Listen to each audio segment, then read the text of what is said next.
Vamos a hablar hoy de la islamización de Francia, el estado actual de Francia, siguiendo un libro que salió hace fin del 2016, principio del 2017, de este autor que se llama Philippe de Villiers, que yo he conocido estando allá en Francia. Yo estoy hace 7 años en Francia y el primer libro que leí de él fue de Juana de Arco.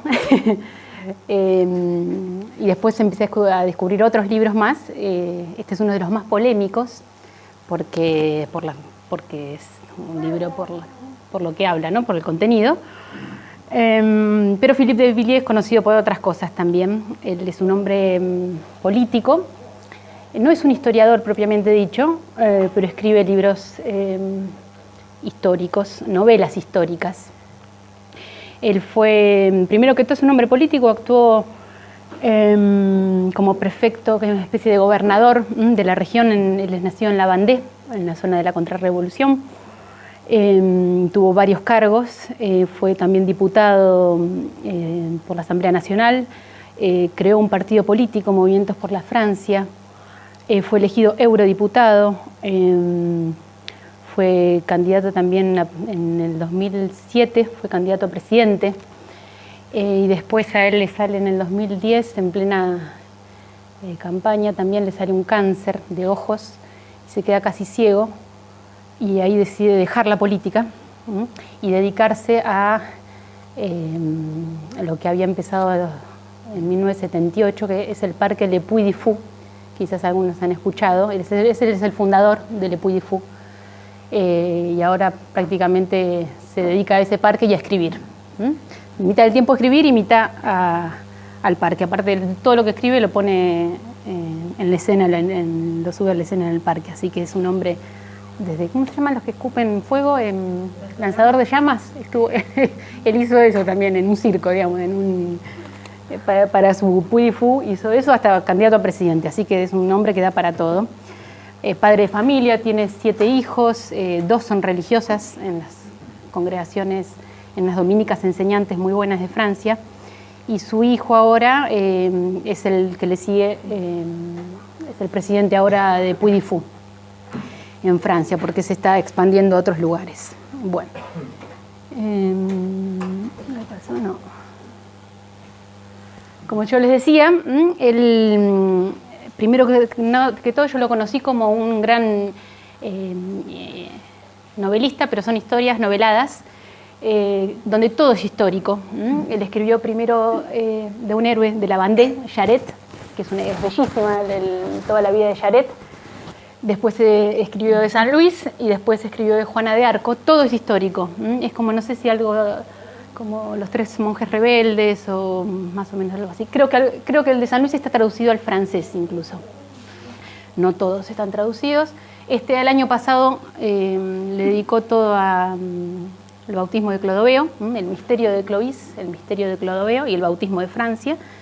Y después estas mismas novelas que él escribe, después las lleva a la escena de una manera maravillosa en Le Puy du Fou. Intercalando estas novelas históricas, Philippe de Villiers sacó este libro que se llama Seguirán sonando mañana las campanas, que fue y sigue siendo un boom políticamente incorrecto. Fue muy atacado por este libro.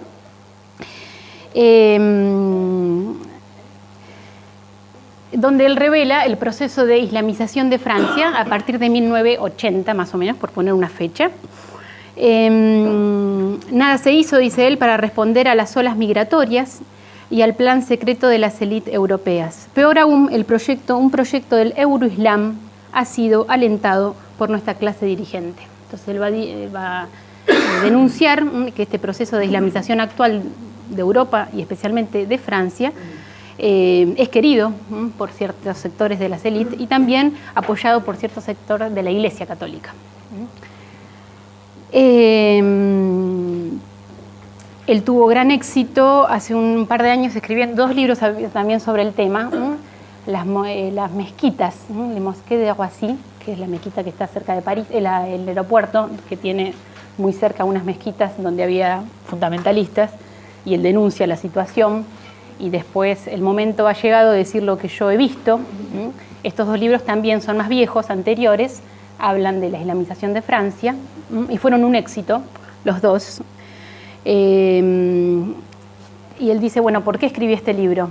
Primero porque después de escribir los dos primeros libros que hablan sobre la islamización de Francia, tuve muchísimos ecos, muchísimas respuestas, muchísimos encouragement, gente que lo avaló, que lo alentó. Y en un momento, gente de los servicios secretos de Francia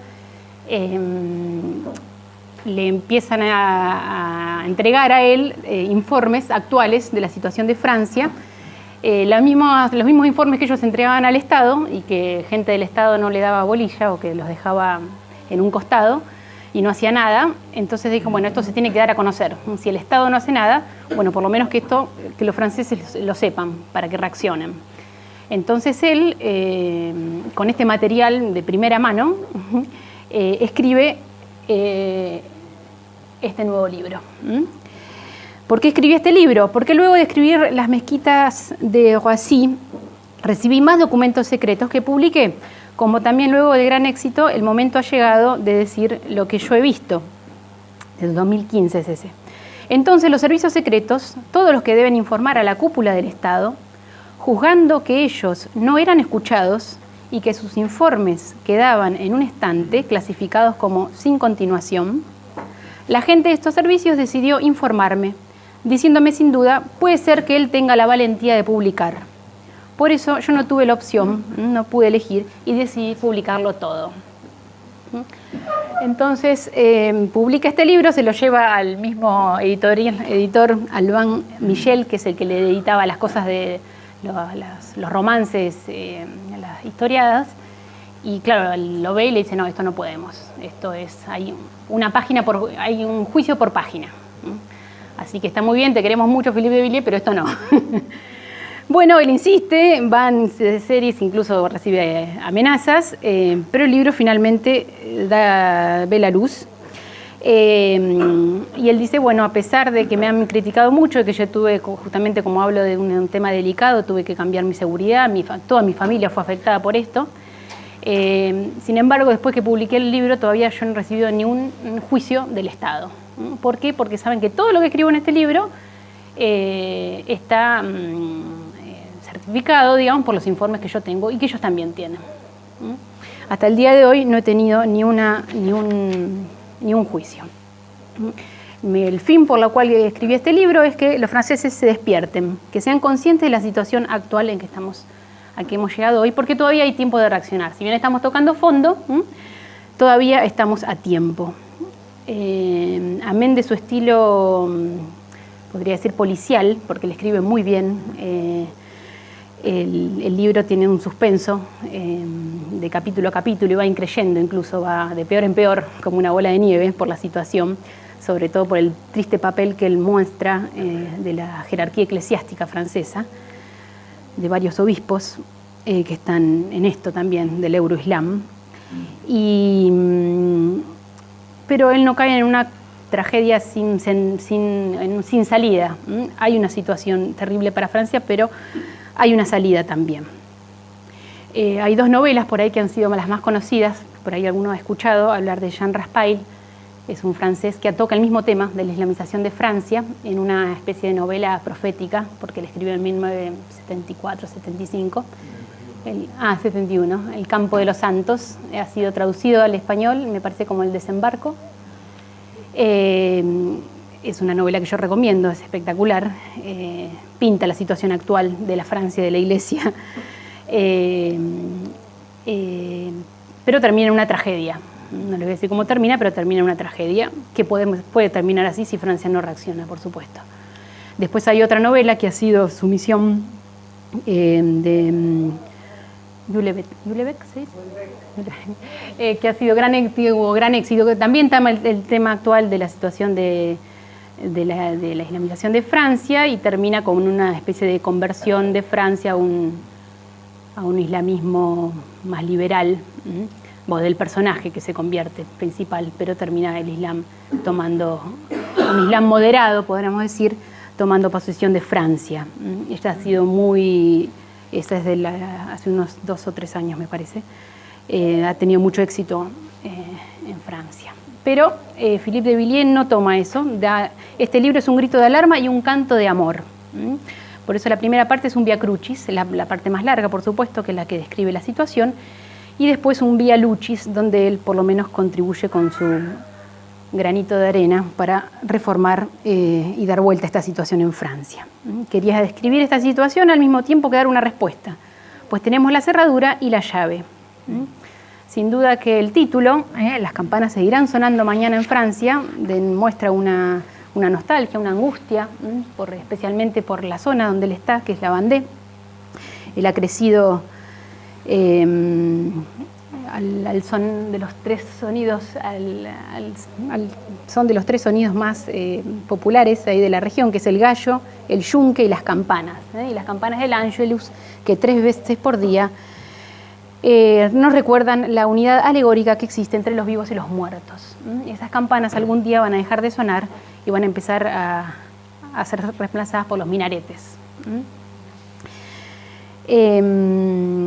Los campanarios, dice, son signos en Francia y en toda Europa de signos de civilización, de una identidad cristiana. Están allí como enormes estatuas que interpelan el paisaje occidental. Por eso es necesario destruirlos. Y por eso en todas las revoluciones se han destruido, especialmente en la Revolución Francesa o en la Revolución Rusa. Las primeras cosas que se destruyeron, que se tiraron abajo, fueron los campanarios. Hoy en día su sonido está amenazado de ser silenciado o aún peor, reemplazado por el muezín. El muezín es el encargado de la mezquita, el musulmán encargado de la mezquita, que 5 veces por día recuerda, suena y grita que tienen que rezar. Incluso, dice Villiers, las campanas están prohibidas, ¿no? Porque el profeta Mohammed dice que son el instrumento de música del diablo. Por eso en muchos países musulmanes, como en Arabia Saudita, directamente los campanarios o las iglesias están prohibidas. No se puede construir campanarios. Incluso Philippe de Villiers termina el libro con un ejemplo escalofriante de Francia, en Argelia, cuando Francia se tiene que retirar de Argelia. En 1976, el obispo de Argelia, Monseñor Duval, en ese momento le pidió a unos trapenses que se quitaran el hábito, porque la situación estaba empeorando con los musulmanes. Francia se iba a retirar, ellos se quedaban, que se saquen la cruz y, como segunda o tercera medida, que dejen de sonar las campanas en el monasterio. Poco tiempo después, 7 de los estos que están acá, de los monjes, fueron martirizados, le cortaron la cabeza. Lo único que encontraron fueron las cabezas hasta el día de hoy. Han sido canonizados y ellos fueron martirizados en 1994, me parece, entre el 94 y el 95, no se sabe bien la fecha. Entonces, bueno, nosotros ya hemos vivido una situación parecida, podemos terminar como ellos. Aunque en Francia no hace falta citar al profeta Mohammed para silenciar las campanas. Basta con invocar el dogma de la laicidad. Como bien justificó la decisión, un sacerdote, un párroco, no es de esta iglesia, no encontré fotos de esta iglesia, el párroco de Sartrouville, que acaba de construir una iglesia sin campanario. Queremos evitar provocar a la población de los barrios con mayoría musulmana. Entonces en Francia ya se están construyendo iglesias sin campanario.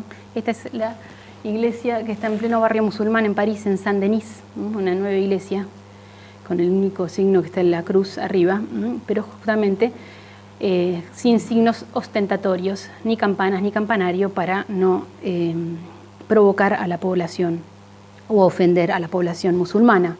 Lo mismo que pasa con los campanarios, es todos los años la disputa, la pelea con los pesebres. Yo estoy en una zona que la Provence, el sur de Francia, es muy conocido por los pesebres provenzales, que son los pesebres típicos que se hacen en cada lugar, en cada región, al frente de cada municipio. La gente lo hace en su casa o lo hace afuera de su casa, con todos los personajes típicos de la ciudad, con el intendente, con el carnicero, con todos los personajes disfrazados, y el niño Jesús disfrazado del siglo XVII, siglo XVIII, ¿no?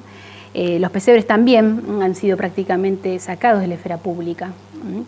Son muy pocos los intendentes que se juegan para que puedan quedar expuestos públicamente los pesebres. Después de los atentados de noviembre del 2015, le preguntaron al encargado del presidente de la Asociación de Municipios de Francia, François Bergman, qué solución proponía él para terminar con el terrorismo en Francia.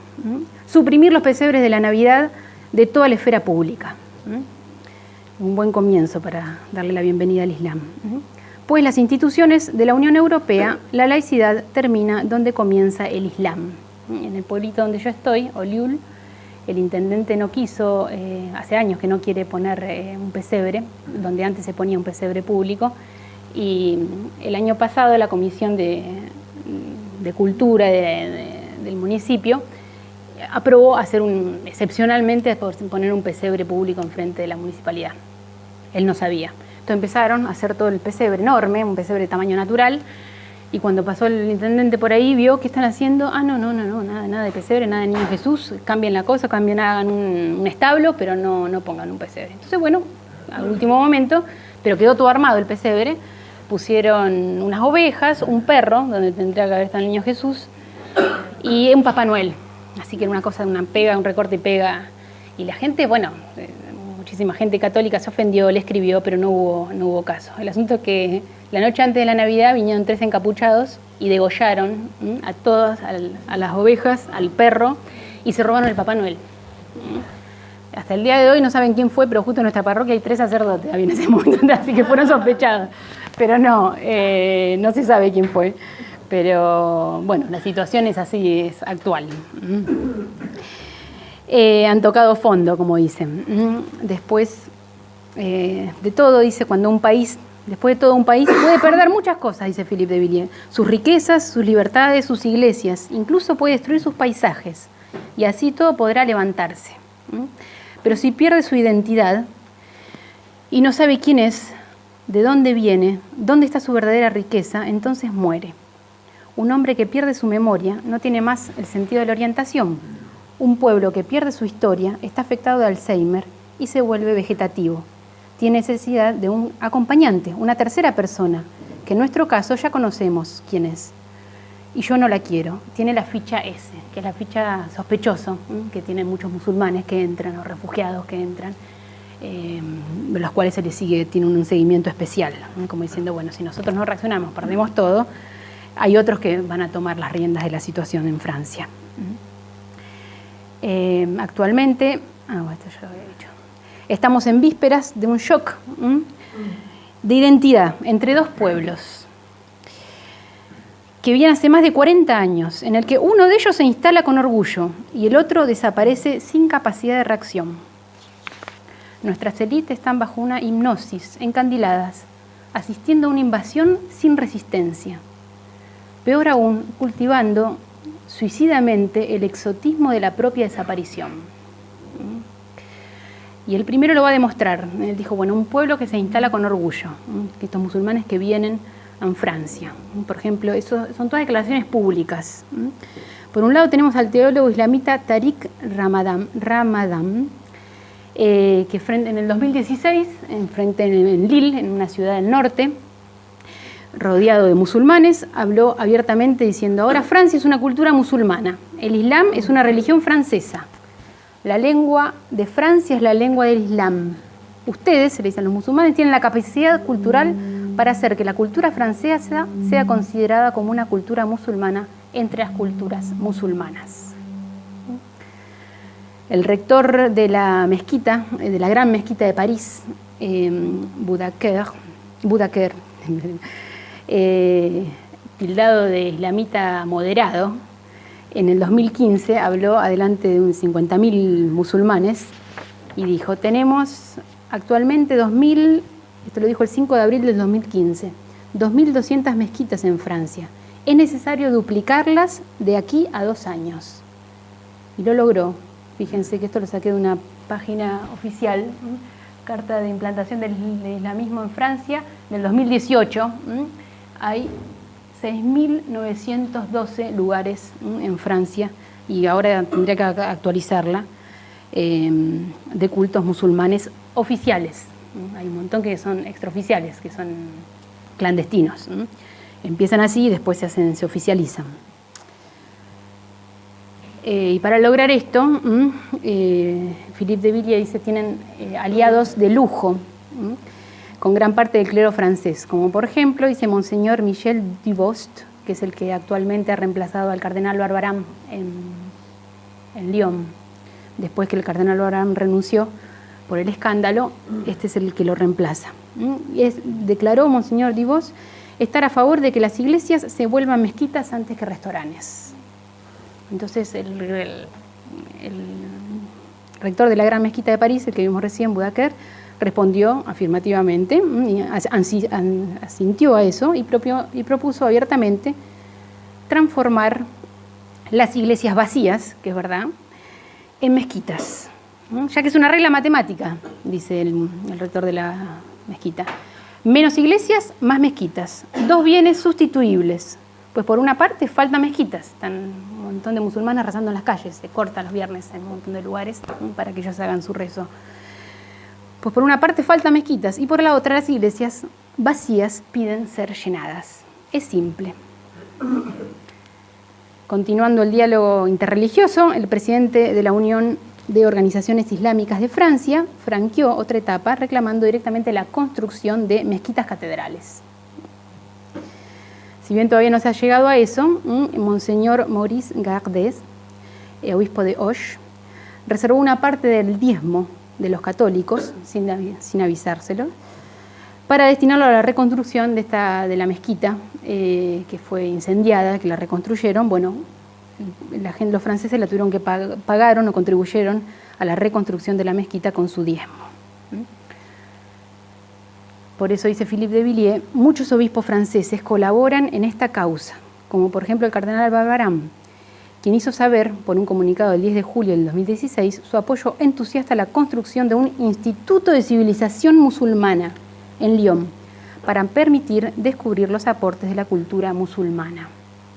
Este instituto ya está construido, es este gran instituto que está construido justamente al lado de una gran mezquita, que fue financiado por Arabia Saudita, y en la cual en la mezquita hay un conocido salafista que predica, y con un minarete bien ostentatorio. Ellos no tienen vergüenza de los campanarios de las mezquitas, todo lo contrario, mientras más grande, mejor. Eso ya es un hecho. Por otro lado, dice Philippe de Villiers, bueno, un pueblo que se instala con orgullo y otro pueblo que desaparece sin capacidad de reacción, que ni sabe ni dónde está ni a dónde va. Los franceses no saben ni dónde están parados, han renunciado a sus raíces cristianas, haciendo un memoricidio de su propia historia, reescribiéndola de una manera políticamente correcta. Están desfrancizando la historia y, peor dice él, alanizándola de halal. Halal son como los kosher, digamos, son el conjunto de prácticas permitidas para los musulmanes. Entonces están reescribiendo una historia políticamente correcta, especialmente para los musulmanes. Por eso ahora ya no se habla más en los colegios, sobre todo públicos, no se puede hablar más de bautismo de Clovis, ni de la chanson de Roland, ni de las cruzadas de San Luis, ni de las voces de Juana de Arco, ni de los héroes de la Vendée, ni de la colonización de Argelia. Todo eso está siendo reescrito o suplantado, reemplazado por otros héroes o apátridas como un Superman, Pokémon, etc. Al punto que en el 2007 Nicolás Sarkozy tuvo que crear un Ministerio de Identidad Nacional y fue nombrado Éric Besson, que es este personaje que tienen acá, a quien le preguntaron para él qué era la Francia. Él era el ministro de Identidad Nacional. Francia no es un pueblo, ni una lengua, ni un territorio. Es una aglomeración de pueblos que quieren vivir juntos. No hay francés de origen, solo hay una Francia de mestizaje, una mélange informe. Por eso el producto acabado de lo que quieren hacer es un hombre de la nada, sin raíz, sin familia, sin sexo. Nacer sin herencia, dice Philippe de Villiers, crecer sin patrimonio, morir sin linaje, es el legado del hombre de paso, el hombre sin arraigo, el hombre de nada, que no encuentra nada al llegar y no deja nada al partir, que finalmente no ama nada, más que él mismo, sus impulsos y sus apetitos. La gran sustitución habrá producido al final estos hombres de nada, que no creen en nada, que no retienen nada y que solo comparten el instante presente, que han perdido hasta la idea misma de un vecindario, no tienen ningún contacto con el del lado. Infelices los pueblos que no tienen más historia, que pierden la historia y que pierden su memoria. Este proceso de desfrancización, por poner una fecha, la pone con el inicio especialmente de la Unión Europea, de la caída del muro de Berlín y del plan Monet-Schuman, que es el plan de la Unión Europea, de abrir una Europa, de hacer una Europa sin fronteras ni naciones, controlada por Estados Unidos. Una Europa que ellos mismos dijeron, una Europa abierta. ¿Europa se abrirá o no será Europa? Todo lo contrario a lo que escribe Hilaire Belloc en el librito de Europa y la fe, que termina, Europa es la fe y la fe es Europa. Si no es la fe, Europa deja de ser Europa. Bueno, ellos empezaron creando una nueva Europa con el mito de la felicidad de la mundialización. Es el fin de la guerra, el fin de la historia, el fin de las ideas, el fin de la religión. Ahora hay un multiculturalismo de los estados. Un nuevo tipo de hombre cosmopolita será para Europa. Un hombre desarraigado, un individuo nómade. Un ser sin patria, ni familia, ni sexo. Esto lo pone especialmente, este es el último libro que sacó este año. Yo tiré del hilo de la mentira y todo se vino abajo, digamos. Empieza a contar, él especialmente en este libro publica lo de la Unión Europea. Acá en el capítulo que yo les digo, en el libro que yo estoy comentando, lo menciona en un capitulito. Cuando se aceleró esto, especialmente cuando sacaron todas las fronteras a Europa, el acuerdo Schengen en 1985, con la libre circulación de personas, hicieron una apertura total y cada nación renunció a sus fronteras. La clase política hizo la elección de la apertura. A sabiendas expuso a nuestro país a una invasión progresiva y continua. Y el precio a pagar hoy día es insoportable. Todos saben que entre medio de la cantidad de refugiados que llegan, se meten muchísimos terroristas, y que apenas aunque entren indocumentados, apenas entran en Francia, se puede conseguir en Francia un pasaporte trucho, un pasaporte en el mercado negro sirio con el título de refugiado, y tener acceso. Un pasaporte trucho sale 750 euros y gozar como título de refugiado de todos los beneficios que le da el Estado benefactor, con el hospital y escuela gratis. Esas olas migratorias se acrecentaron especialmente a partir de la apertura de las fronteras. Así una melange incompatible va creciendo como una bola de nieve, no solamente en Francia, pero él habla de Francia, sino en toda Europa. El presidente Sarkozy confesaba en el 2004, Francia se ha vuelto multicultural, multiétnica, multireligiosa, pero no se le ha dicho. El componente musulmán de Francia es una realidad, es necesario integrarlo. La integración no es una asimilación, pues en este último caso se impone al recién llegado que renuncie a su identidad para ser aceptado. No solamente que no renuncian, sino que lo van a aceptar con todo, y ellos mismos, los franceses, son los que empiezan a renunciar al pesebre, a los campanarios, a su propia identidad cristiana. En este sentido, dice Philippe de Villiers, la dirigencia francesa se ha vuelto colaboracionista del invasor, haciéndolo sentirse como en su casa musulmana. Francia colabora activamente con los terroristas, gracias a su poderosa red de satélites, Eutelsat, que es una cadena enorme de satélites franceses, pero es la más importante en Europa, que distribuye más de 1000 cadenas de televisión islamitas y salafistas, que se difunden en todo Europa y parte de Asia. La cobertura se extiende de oeste a oeste, desde Marruecos hasta el Golfo Pérsico.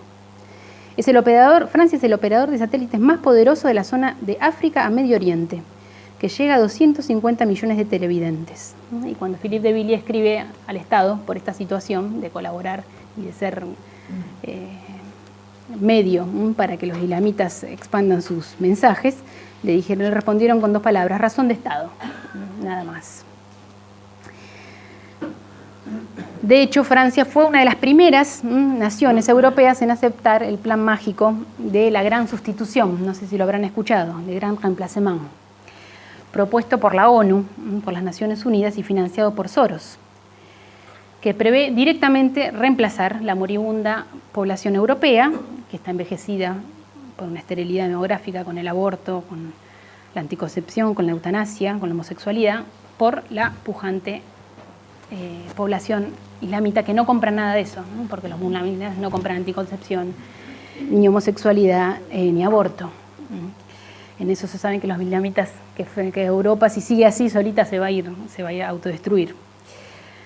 Justamente ese fue un secretario, ahora ya no es más, pero fue un secretario francés, de famoso demógrafo, Joseph Greenblatt, quien dio la fórmula de la gran sustitución. El concepto de migración de reemplazo corresponde a la inmigración internacional, que un país necesita para evitar el envejecimiento de la población, que resulta de las tasas bajas de fecundidad y altas de mortalidad. El descenso de la población es inevitable si no hay una inmigración de reemplazo. Nada de políticas pro familia ni nada. La única solución es que venga otro pueblo. Por eso la migración no solamente, dice Felipe, es tolerada, sino que es programada por las élites francesas, como una inmigración directamente de reemplazo. Solamente la ONU, solamente para Francia, ha dispuesto para entre los años 2020 y 2040 16 millones de inmigrantes, es decir, 800.000 personas por año. Y esto solamente ya estaba, no solamente los mismos franceses o los mismos dirigentes de la Unión Europea, sino que ya estaba profetizado por los propios, por ejemplo, acá de Philippe de Villiers trae una declaración de 1974 del presidente de Argelia. Un día millones de hombres dejarán el hemisferio sur para ir al hemisferio norte, y no irán como amigos, irán para conquistarlos. Y los conquistarán poblándolos con sus hijos. Es el vientre de las mujeres que nos dará la victoria. Y eso es un hecho ya. O como lo mismo dijo Gaddafi antes de morir. Todo el mundo debe ser musulmán. Hay signos de que Alá garantizará la victoria islámica sin espadas, sin pistolas, sin conquista. No necesitamos terroristas ni suicidas. Esto es verdad. Los más de 50 millones de musulmanes que hay en Europa por eso ya se está hablando, como hablaba Oriana Fallaci de una Eurabia, se ha presentado un plan que se llama el Euroislam. Los jerarcas de la desaparición de la civilización cristiana han propuesto a la Unión Europea el plan Euroislam.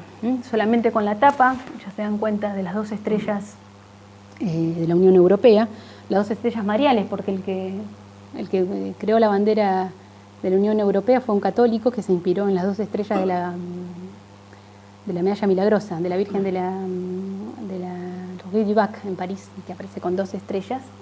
Él terminó de leer la historia de la aparición de la medalla milagrosa y, eran 12, al principio 12 naciones. Y bueno, ganó él y él tuvo que explicar que se había inspirado en la Virgen. Bueno, es la bandera de Europa, pero con un minarete, y tratándole de encontrar el acomodo mutuo, con el subtítulo de acomodo mutuo, una asimilación gradual, de encontrarle un lugar al Islam en Europa. Aunque en realidad es lisa y llanamente la imposición de una cultura religiosa importada, una asimilación al revés, porque todo el manual de adaptación es no es para los musulmanes, sino para los europeos. No hay nada de reciprocidad, es simplemente un lento y progresivo proceso de descristianización de Europa y de arraigo del Islam, donde Arabia Saudita y Qatar no tienen la más mínima obligación de recibir ni siquiera un refugiado sirio, menos otorgar derecho para construir una iglesia. Son los propios europeos los que se tienen que adaptar al nuevo mundo, a la co-inclusión, sin ninguna preeminencia o privilegio de las raíces cristianas. Y pone el ejemplo de que la Unión Europea hace 2 años, imprimió un montón de calendarios para todas las escuelas europeas. 3 millones de ejemplares se hicieron para todas las escuelas secundarias europeas, donde se ponían todas las fechas de los religiosas para los judíos, para los musulmanes, para los hinduistas. Y entonces Philippe de Villiers busca a ver qué dice el 25 de diciembre y lo encuentra vacío. Eso iba para todas las escuelas públicas. Y había una frasecita que decía: un verdadero amigo es aquel con quien vos podés compartir las preocupaciones y tu alegría. Europa había olvidado a Jesús el 25 de diciembre, todo un símbolo, y eso se expandió en todas las escuelas. Por supuesto, todas las fiestas islámicas estaban. Porque una asimilación al revés, los mismos franceses lo piden. Este es un alto funcionario francés, Martin Hirsch, que dice: la verdadera integración será cuando los católicos pongan el nombre de Mohamed a sus hijos. Pero él esos políticos que dicen pero no pregonan, pues sus hijas se llaman Rafael, Matilde y Juliette. Ninguno de nombre musulmán, ni moda. Incluso, bueno, no solamente los políticos, sino la Corte Europea ya está sentando jurisprudencia a favor de todas las costumbres y ritos musulmanes. Dice: la Corte Europea está trabajando seriamente en esta línea para otorgar una extraña prioridad en favor del Islam y de con su jurisprudencia. Libertad de instalar mezquitas, días feriados a los islámicos, comercio halal, es como el comercio kosher, pausas breves en el trabajo para la oración, derecho a asistir los viernes al oficio religioso, etcétera, etcétera. En esta carrera por el favoritismo al Islam, los expertos de la Comisión de Cultura del Parlamento Europeo acaban de declarar, escuchen esto: el matrimonio cristiano tradicional no es más la única institución sobre la cual una familia puede reposar jurídicamente. La poligamia puede aparecer como otra manifestación posible en este tipo de unión y estar tan ligada al derecho europeo de la familia tradicional como el matrimonio homosexual. Todo lo mismo, la familia tradicional, la poligamia y el matrimonio homosexual. Incluso en Inglaterra ya hay jueces que han otorgado, han dado derechos a que las obras sociales tienen que pagar a 4 mujeres, justamente por la cultura musulmana. Se pueden imaginar que no hay sistema que pueda aguantar. Y aparte pensando que pueden mezclar todo como el agua y el aceite, el islamismo con el homosexualismo. Eso va a terminar en un fracaso absoluto que seguramente que va a correr sangre.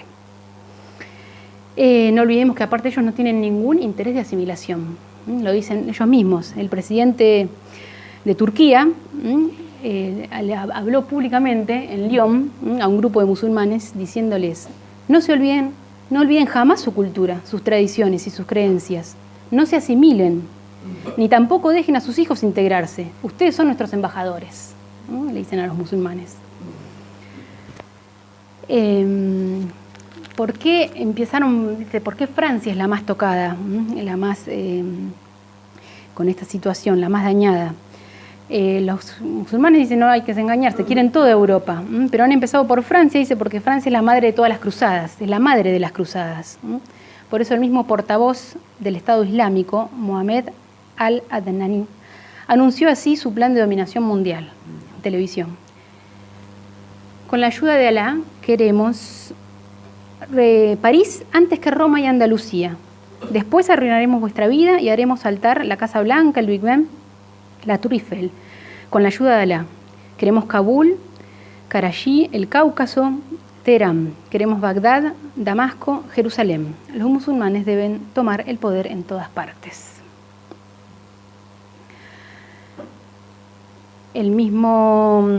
Hay un gran islamita que es el director del Comité de Islamofobia en Francia, que tiene mucho, salen prácticamente en varios programas y tiene mucho micrófono. En la gran mezquita de Orly, que es una de las más grandes también de Francia, dijo: ¿quién no tiene derecho a decir que Francia en 30 o en 40 años será un país musulmán? Nadie en este país tiene derecho a quitarnos eso. Nadie tiene el derecho a prohibirnos este sueño. Esperar una sociedad global fiel al Islam. Nadie tiene el derecho en este país de definir por nosotros lo que es la identidad francesa. Esta estrategia de infiltración pacífica y continua, donde Europa se ha convertido en la idiota útil, está plasmada en un proyecto que Philippe de Villiers tuvo acceso también, que lo resume en uno de los capítulos, que se llama el proyecto Tamkin, o de territorialización islamita. Y allí está bien desarrollada esta islamización tranquila por coinclusión recíproca, que se va avanzando. Primero pueden poner expansión del Islam por medio de la construcción de mezquitas, ello es un hecho, formar a la juventud en los establecimientos confesionales también, asegurarse que todos los estratos de la sociedad hayan sido infiltrados culturalmente. Cuarto, tomar el poder. Sin duda que la estrategia final de la islamización es el restablecimiento del califato islámico en las fronteras históricas, comprendidas hasta donde el Islam tenía su presencia en Europa antiguamente. Por ejemplo, lo va desarrollando a este proyecto con ejemplos, solamente les pongo uno o dos. El expandir el Islam por medio de la construcción de mezquitas, hay una astucia, una ley que se echa la ley, echa la trampa, donde la cual hay el FEDER, que es el Fondo Europeo de Desarrollo para las Regiones, financia a actividades, asociaciones que hagan una actividad cultural. Entonces los musulmanes presentan proyectos para construir, no sé, una escuela coránica, un instituto de civilización musulmana, una sala polivalente, una sala de conferencias, y después le adosan la mezquita y reciben plata para eso. Así que Europa también colabora con el financiamiento de centros culturales, que empiezan como centros culturales, pero que después inmediatamente se vuelven cultuales. Como el fondo para financiar, no puede financiar cosas justamente en nombre de la laicidad, cultuales, empiezan con lo cultural y después Arabia Saudita ayuda un poco para la mezquita.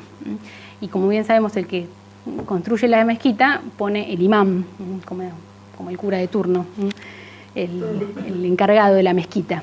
Eso lo eligen por lo general Qatar y Arabia Saudita.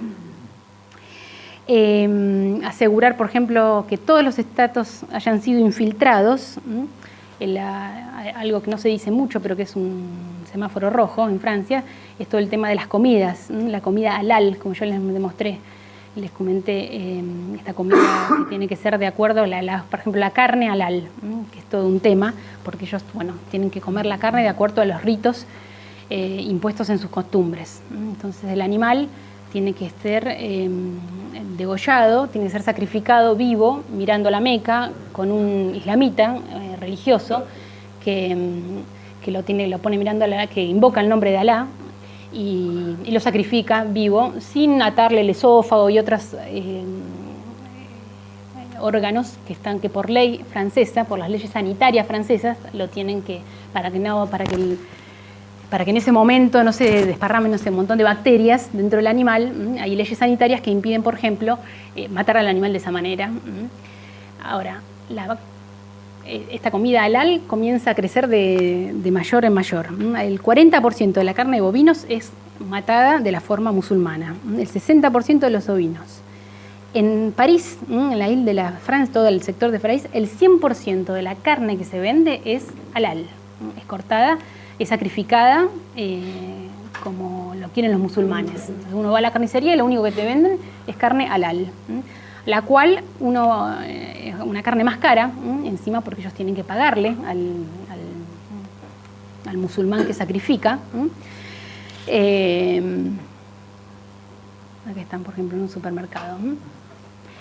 En resumen, dice Philippe de Villiers, cuando yo compro carne, no sé si es halal o no, la mayoría de las veces es halal. Además, asumo un riesgo sanitario considerable y encima financio el culto musulmán. Es una demostración para cómo los estratos culturales van siendo tomados. Eso solamente a nivel de la alimentación, de la cultura también. Ahora en Francia, por ejemplo, los chicos que nosotros tratamos en la parroquia que van a escuelas públicas, la moda es hablar en árabe, en hablar mal el francés o como lo hablan los árabes, con palabras árabes. Esa es la moda de los chicos. Y Y lo peor en esta conquista del occidente la logran con el caballo de Troya, dice Philippe de Villiers, que es a nombre de los valores republicanos, de los derechos del hombre, de los principios de la no discriminación, de la igualdad jurídica. Todo en Europa está dado para que ellos entren con alfombra roja, con los dogmas de la nueva religión civil. Y ellos lo saben, los mismos musulmanes, este dirigente de los hermanos musulmanes les ha dicho: con vuestras leyes democráticas nosotros los colonizaremos, con nuestras leyes coránicas los someteremos. Solo es cuestión de tiempo. Si avanzan, ustedes retroceden, pero si retroceden, avancen. Con esta sencilla táctica los musulmanes van tanteando todos los ámbitos, las playas, los hospitales, las escuelas, las piscinas, las empresas, las calles, el comercio, la comida. El fin último de esta estrategia es hacer replegar a Francia para que el pueblo pida a sus dirigentes encontrar un acuerdo pacífico. Y este es quizás el capítulo más importante. Philippe de Villiers ha tenido acceso a lo que es el documento que se llama el Nuevo Edicto de Nantes, un documento extraordinario que él lo publica, que muestra que el plan preparado por los salafistas es una estrategia bien clara. Se trata de obtener parcelas de territorio para practicar el Islam, abandonando el principio constitucional de la integridad del territorio de Francia. Es decir, obtener con la ley francesa, obtener pequeñas parcelas, zonas liberadas, sea ciudades, barrios, calles, zonas liberadas con un estatus legal, para que puedan practicar segura y legítimamente la Sharia. Eso se hizo ya en Francia en 1598 con los protestantes. El rey, justamente Pro Bono Pachis, firmó un acuerdo que se llamó el Edicto de Nantes, donde le otorgó a los protestantes 160 ciudades, pueblos, castillos, donde ellos podían practicar el protestantismo. Y bueno, se transformó en una especie de estado dentro de otro estado, pero mal que mal eran dos grupos cristianos. Acá tenemos dos grupos que no tienen nada que ver en sí, y que ya de hecho ya tienen ciertas zonas, ciudades, castillos no, pero ciertas barrios, ciudades, calles, en la cual ya se han hecho una lista, se ha presentado: Marsella, Lille, Calais, Avignon, Béziers, Trappes. Bueno, hay varios lugares donde ya de hecho ya se practica la Sharia, y donde la policía en muchos lugares ya no tiene ni control de eso. Por eso los dirigentes franceses terminarán firmando lo que se llama la Gran Concesión. Será un acuerdo firmado por las autoridades políticas francesas en un periodo de revueltas sangrientas en la cual Francia pida la paz. Llevado al pueblo a pedir la paz desesperadamente. Por eso dice: tendremos que aceptar la instauración de tribunales, si seguimos en esta situación, ¿no?, en esta línea, tendremos que aceptar la instauración de tribunales islámicos, prohibición de sonar las campanas, inscripción, ya la prohibición de sonar las campanas. Ya hay ciertos municipios que se han creado por el ruido sonoro, por lo que sea, pero se han presentado, y hay ciertos lugares donde ya no se suenan más las campanas a raíz de la contaminación sonora. Prohibición de sonar las campanas, inscripción de la religión en el estado civil, destrucción de los calvarios, prohibición de las procesiones. Esto yo en el pueblito que estoy ahora no, pero en el anterior estaba totalmente prohibida las procesiones. No podíamos hacer la procesión del 15 de agosto, del Día de la Asunción de la Virgen, que en Francia es feriado todavía. Siempre se hace una procesión por las calles. El intendente nos prohibió, entonces solamente teníamos que hacer alrededor de la iglesia. Prohibición de procesiones, transformación de iglesias en mezquitas, autorización de la poligamia, etcétera, etcétera. Más tarde bastará, dice, con unir todas estas cuentas del Rosario, todos estos pequeños lugares de zonas liberadas.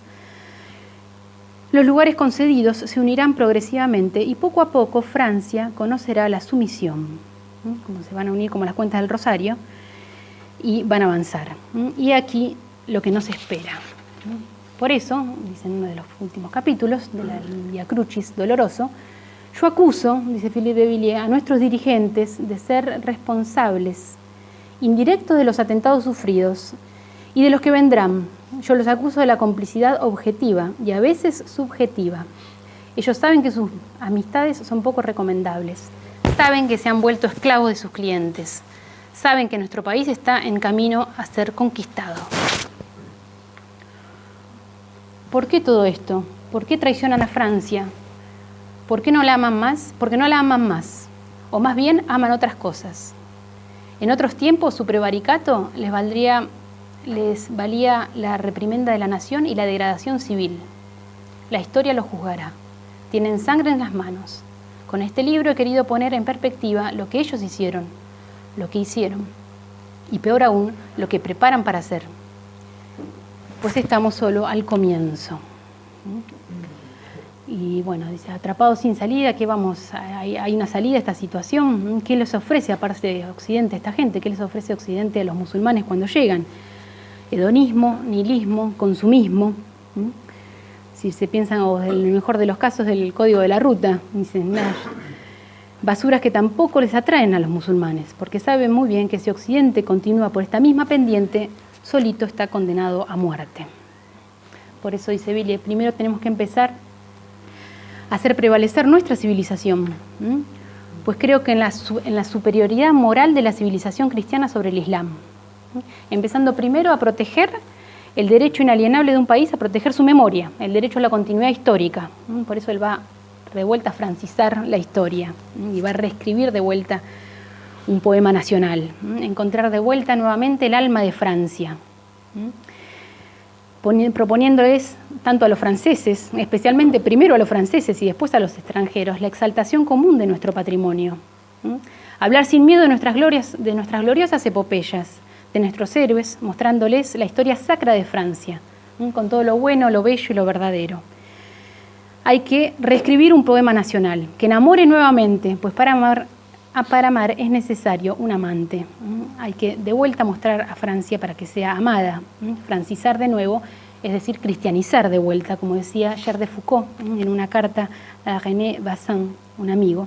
En 1916 escribía, él fue mártir de los musulmanes, ¿no? Si nosotros no hemos sabido hacer los franceses a estos pueblos, entonces ellos nos expulsarán. Y el único medio para que ellos se vuelvan franceses es que sean cristianos.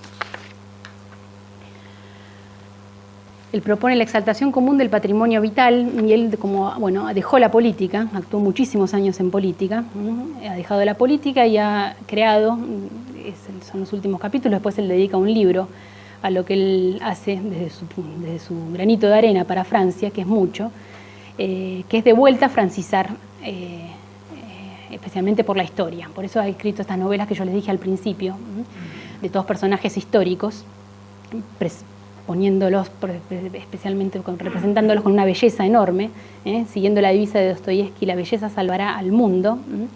Él ha creado lo que se llama, en pleno corazón de la bande, el Puy du Fou, que es el anti-Disney World,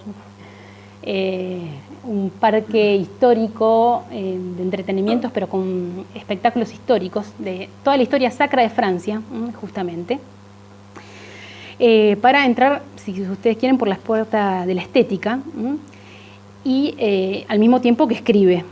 Lo que escribe lo lleva a la escena, una especie de ayuda a memoria, para todos, primero para los franceses, dice él, y después para los extranjeros. Hay que mostrar a Francia orgullosa de sus raíces cristianas, de sus gestas heroicas, de sus reyes, de sus santos, de sus grandezas olvidadas. Hoy en día este pequeño parque, que es una pequeña patria, una pequeña Francia, muy chiquitito, resiste, hace 40 años que está fundado este parque, por supuesto que ha crecido muchísimo en los últimos 10 años más que nada, pero resiste realmente al multiculturalismo apátrida, y lo van a ver todo el mundo, hasta musulmanes van al parque. Y ha logrado resucitar el alma del pueblo, al punto que cualquier visitante, por desarraigado o ideologizado que sea, saldrá de allí con un corazoncito francés. Y él empieza con historias se ha construido, por ejemplo, una historia que es la de los mártires, los primeros mártires de Francia, Santa Blandina, Potino, el primer obispo de Lyon, que está en las actas de los mártires. Él recrea, a veces tomando ciertas cosas de la historia y después recreando el resto, la historia de los mártires, y en un coliseo para 7.000 personas, recrea, con leones verdaderos, recrea todas las actas de los mártires. Recrea, por ejemplo, la conversión de los vikingos. Este es el rey Arturo, Juana de Arco. El parque empezó especialmente con unos espectáculos de la Vendée, y después ahora se ha ido aumentando a toda la historia de Francia. Jaret, este es el héroe que yo les dije que le escribió el libro, es un mártir de la revolución, a quien lo terminan fusilando. Todos son espectáculos, ha creado un nuevo sistema que es como un cine en vivo. Cada espectáculo es representado varias veces durante el día con personajes en vivo, todos voluntarios. Entonces hay más de 4.000 personas que trabajan voluntariamente para el parque. Entonces todo el dinero que entra para el parque va directamente para mejorar el parque, con muchísimo mérito. Y en el centro del parque, Philippe de Villiers ha conseguido hace 2 años, con la única reliquia de Juana de Arco, que es el anillo, lo ha traído y está construyendo dentro del parque una gran capilla relicario, como hizo San Luis con la corona de espinas. Bueno, lo mismo, él quiere construir una gran capilla relicario para guardar la única reliquia de Juana de Arco, que es el anillo. Hay un espectáculo nocturno que es maravilloso, con toda la gesta de la Vendée, para la cual, si quieren ir, tienen que sacar como el ticket un año antes, más o menos, por lo popular que es. Al fin y al cabo, Philippe de Villiers nos devela la historia. Este es uno de los libros donde él cuenta solamente lo del parque. Nos devela la historia de su país como un antaño Virgilio supo mostrar a Roma, pulcherrima rerum, como la más bella de las realidades. No fue que ellos la amaban porque Roma era grande, sino que Roma fue grande porque ellos la amaban. Y como decía Platón, la verdad de una cosa está en sus comienzos. Francia, como nación, empezó cristiana gracias al bautismo de un rey, convirtiéndose en la hija mayor de la Iglesia. Y no tiene vocación de ser la hija mayor del Islam. Así termina el libro de Villiers, termina la charla.